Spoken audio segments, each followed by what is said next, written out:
वंदे मातरम। नमस्कार। आरजे वाणी में आप सभी का स्वागत है। आज पार्श्व गायक किशोर कुमार के बारे में कुछ बातें बताने जा रहे हैं। 4 अगस्त 1929 खंडवा मध्य प्रदेश में किशोर साहब का जन्म हुआ था और 13 अक्टूबर 1987 को निधन हो गया था। भारतीय सिनेमा के मशहूर पार्श्व गायक समुदाय में से एक रहे हैं किशोर साहब। वे एक अच्छे अभिनेता के रूप में भी जाने जाते हैं। हिंदी फिल्म उद्योग में उन्होंने बंगाली, हिंदी, मराठी, असमी, गुजराती, कन्नड़, भोजपुरी, मलयालम, उड़िया और उर्दू सहित कई भारतीय भाषाओं में गाया था। उन्होंने सर्वश्रेष्ठ पार्श्व गायक के लिए 8 फिल्म फेयर पुरस्कार भी जीते और उस श्रेणी में सबसे ज्यादा फिल्म फेयर पुरस्कार जीतने का रिकॉर्ड बनाया था। इसी साल उन्हें मध्य प्रदेश सरकार द्वारा लता मंगेशकर पुरस्कार से सम्मानित किया गया था। उस वर्ष के बाद से मध्य प्रदेश सरकार ने किशोर कुमार पुरस्कार, एक नया पुरस्कार हिंदी सिनेमा में योगदान के लिए चालू कर दिया था। शुरू में तो किशोर साहब को एस.डी. बर्मन और अन्य संगीतकारों ने अधिक गंभीरता से नहीं लिया था और उनसे हल्के स्तर के गीत गवाए थे। लेकिन किशोर कुमार ने 1957 में बनी फंटूस फिल्म में दुखी मन मेरे गीत अपनी एक ऐसी धाक जमाई कि जाने माने संगीतकारों को किशोर साहब की प्रतिभा का लोहा मानना पड़ा। इसके बाद तो एस.डी. बर्मन ने किशोर कुमार को अपने संगीत निर्देशन में कई गीत गाने का मौका दिया। आर.डी. बर्मन के संगीत निर्देशन में किशोर कुमार ने Munim ji, taxi driver, Funtoosh, 9-2-11, paying guest, guide, jewel thief, Prem Pujari, Tere मेरे सपने जैसी फिल्मों में अपनी जादुई आवाज से फिल्म संगीत के दीवानों को अपना दीवाना बना दिया। किशोर कुमार की खासियत ये थी कि उन्होंने देवानंद से लेकर राजेश खन्ना, अमिताभ बच्चन के लिए अपनी आवाज दी और इन सभी अभिनेताओं पर उनकी आवाज ऐसी रची बसी कि मानो किशोर खुद उनके अंदर मौजूद हों। किशोर कुमार ने 81 फिल्मों में अभिनय किया और 18 फिल्मों का निर्देशन भी किया। फिल्म पड़ोसन में उन्होंने जिस मस्त मौला आदमी के किरदार को निभाया, वही किरदार वे जिंदगी भर अपनी असली जिंदगी में भी निभाते रहे। एक गीत में पुरुष और स्त्री की आवाज में गाकर उन्होंने तो अपनी विलक्षण प्रतिभा का परिचय भी दे दिया। लेकिन एक ऐसा दौर भी गुजरा जब किशोर साहब के ऐसे हालात हो गए कि उन्हें काम मिलना बंद हो गया और उन्होंने काम करना भी बंद कर दिया और उनका कुछ इनकम टैक्स बकाया रह गया। इसे भरने के लिए उन्हें स्टेज शो करने पड़ रहे थे। उस दौर में उन्हें किसी ने कोई काम ही नहीं दिया, ना ही एक्टिंग में, ना ही गाने के लिए। उस दौर में उनकी मदद को आगे आए थे एस.डी. बर्मन साहब। किशोर कुमार और एस.डी. बर्मन की जोड़ी को लोग खास पसंद करते थे, तो बर्मन ने किशोर दा से कहा कि चलो एक छोटा प्रोजेक्ट करते हैं, साथ में करते हैं। उस फिल्म से एक नए लड़के को लॉन्च किया जा रहा था। उस फिल्म के लिए सभी गाने किशोर कुमार की आवाज में रिकॉर्ड किए गए और एल्बम सुपर डुपर हिट रहा। वो फिल्म थी आराधना। उस फिल्म के बाद राजेश खन्ना के रूप में बॉलीवुड को अपना पहला सुपरस्टार मिला। उसके बाद किशोर के पास ऑफर का तांता लग गया। अशोक कुमार के जन्मदिन पर किशोर कुमार का निधन हो गया। अशोक कुमार बड़े भाई थे किशोर कुमार के। किशोर कुमार ने अपने बड़े भाई अशोक कुमार के 76वें जन्मदिन पर एक भव्य पार्टी प्लान की थी। पूरी बॉलीवुड को न्योता भेजा गया था। किशोर कुमार का बेटा अमित कुमार भी लंदन से अपनी पढ़ाई पूरी करके आ रहे थे। मतलब पूरा जश्न का माहौल था। तैयारियां जोरों शोरों से चल रही थी। लेकिन किसे पता था, जो बॉलीवुड अशोक कुमार के जन्मदिन के जलसे में शरीक होने वाला था, उसी दिन किशोर कुमार की मैयत में शामिल होना पड़ेगा। 13 अक्टूबर 1987 को शाम 4:45 पर किशोर कुमार को अपने घर गौरी कुंज पर दिल का दौरा पड़ा और उनका निधन हो गया। वे सच में बॉलीवुड के बहुत बड़ा झटका था, लेकिन होने को कौन टाल सकता था। किशोर कुमार की इच्छा थी कि उनका अंतिम संस्कार उनके गांव खंडवा में ही किया जाए। वैसा ही हुआ।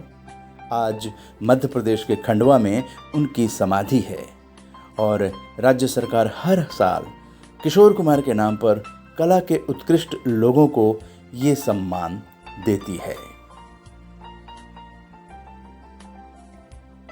1948 में पढ़ाई अधूरी छोड़कर किशोर इंदौर से मुंबई चले गए थे, लेकिन उस पर क्रिश्चियन कॉलेज के कैंटीन वाले ने 5 रुपये और 12 आने उधार रह गए।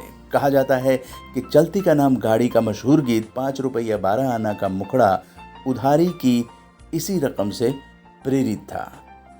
कुछ ऐसे अनछुए पहलू हो जाते हैं और वो काफ़ी दिनों तक याद रहते हैं। जैसे कि किशोर के बड़े भाई अशोक कुमार ने एक इंटरव्यू में बताया था कि बचपन में किशोर की आवाज़ फटे बांस की तरह थी। एक बार उनका पाँव सब्जी काटने वाली दराती पर पड़ गया, जिससे उनके पैर में उंगली कट गई।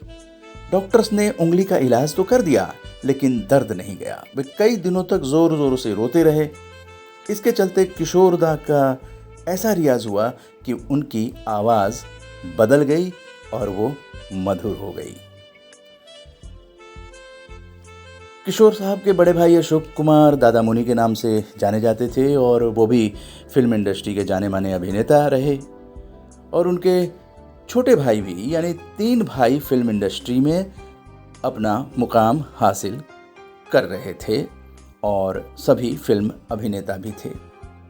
तो इस तरह से संघर्ष करके किशोर साहब ने अपना मुकाम बनाया, अपनी प्रतिभा का लोहा मनवाया और संघर्ष से कभी भी हार नहीं माने। और आज किशोर साहब को सुनकर बहुत सारे नवोदित कलाकार अपनी प्रतिभा का भी लोहा मनवा सकते हैं। तो ये अभी आरजेएस वाणी में आप किशोर कुमार पार्श्व गायक के बारे में सुन रहे थे। अब उदय मन्ना को अनुमति दीजिए। नमस्कार, जय हिंद, जय भारत।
कटरिया ओ सवरिया ओए आके सीधी लगी दिल पे जैसे कटरिया ओ सवरिया ओए ओए ओ तेरी तिरछी नजरिया ले गई मेरा दिल तेरी जुल्मी नजरिया ओ गुजरिया ओए ले गई मेरा दिल तेरी जुल्मी नजरिया ओ गुजरिया ओए होए होए ओ जाने सारी नगरिया आके सीधी लगी दिल पे जैसे कटरिया ओ सवरिया।